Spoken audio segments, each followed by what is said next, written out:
Condemnation of 2 suspected IRA bombs which disrupt railway traffic round Manchester. Father Brendan Smith pleads guilty to more than 70 charges of indecent sexual assault. Angry exchanges in the Dáil over government's handling of hepatitis C scandal. And the government delivers on a promise to exempt creches from VAT.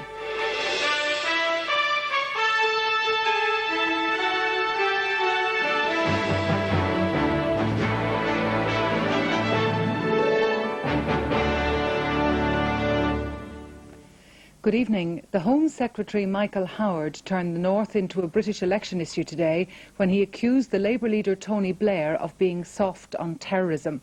Mr Howard cited Labour's refusal to vote for renewal of the Prevention of Terrorism Act. However, Mr Blair accused Mr Howard of making reprehensible political capital out of a terrorist outrage. Both men were reacting to this morning's bomb attacks on a railway station in the Manchester suburb of Wilmslow. 2 bombs went off, severely disrupting rail services, but there were no injuries. Another station in Yorkshire was also sealed off because of a bomb scare. The suspected IRA attacks were also condemned by the Taoiseach, who said they were part of a politically bankrupt strategy. This afternoon, Wilmslow railway station near Manchester remained closed as police and bomb squad officers carried out a fingertip search of the track where the 2 bombs had exploded. Earlier, an army bomb disposal team had completed a thorough search of the area, looking for other devices. None were found.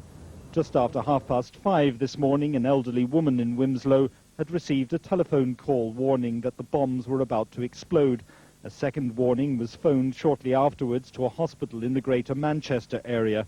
The caller apparently spoke with an Irish accent and used a recognised IRA code word. The first bomb exploded at 6:30 this morning, the second 35 minutes later. The area around the station had been evacuated and there were no injuries. Very much as though it was a 2-fingered insult to democracy at the start of a general election campaign in which Sinn Féin are fielding candidates right across Northern Ireland.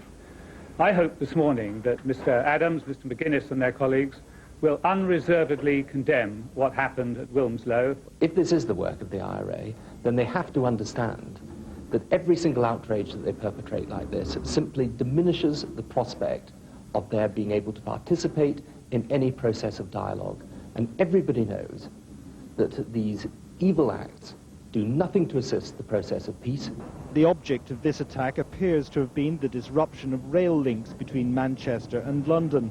Also in Doncaster in Yorkshire this morning, a security alert closed much of England's Eastern rail service, although no device was found there. IRA attacks in London and Manchester have meant that security in English cities has been tightened. However, virtually anywhere else in the country, such as Wilmslow here, are still relatively easy targets. And the fact that this incident has occurred at the beginning of a lengthy general election campaign does give rise to fears that there could be further IRA attacks in England between now and polling day on the 1st of May. The bomb attack on Wilmslow railway station was also condemned in Dublin.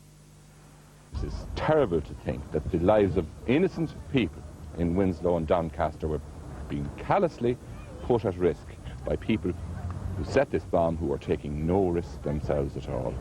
Cowardly, callous and ultimately self-defeating. Needless to say, I condemn it totally. It's a criminal acts. Does nothing to help the peace process in any way.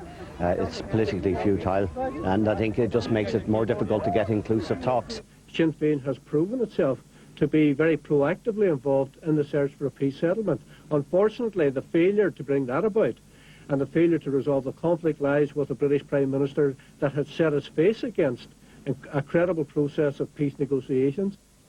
Father Brendan Smith has pleaded